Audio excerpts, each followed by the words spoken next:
वजीर आला सिंध मुराद अली शाह, गवर्नर कामरान टिसोरी एक दूसरे को सिंध कराची, कराची सिंध, बेटा सिंध का, बेटा कराची का, बेटा पूरे शहर का, बेटा पूरी सिंध का ये बोलते रहे। तरक्याती कामों के हवाले से गवर्नर सिंध कामरान टिसोरी ने वजीर आला सिंध को कहा कि कराची के लिए फंड क्यों नहीं मांगते।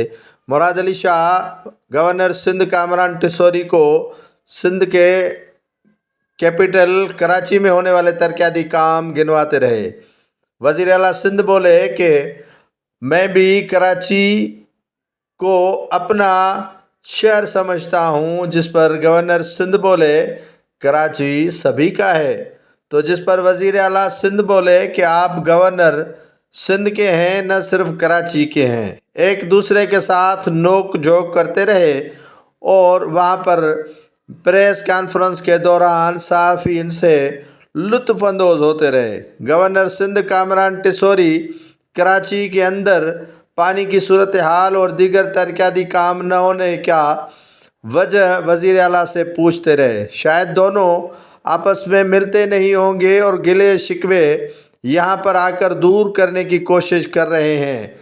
इससे तो तासुर मिलता है कि वज़ीर आला सिंध और गवर्नर सिंध के दरमियान काफ़ी अरसे से इख्तलाफात चल रहे हैं और वज़ीर आला ने तो यूँ कह दिया था एक न्यूज़ कॉन्फ्रेंस में कि मुझे गवर्नर सिंध पर काफ़ी एतराज़ात हैं, गवर्नर सिंध किसी काम का नहीं। जिस पर कामरान टिसोरी बोले कि मैं उस लॉन्ड्री से ताल्लुक़ रखता हूँ जहाँ वज़ीर आला सिंध कभी नहलाते आते थे।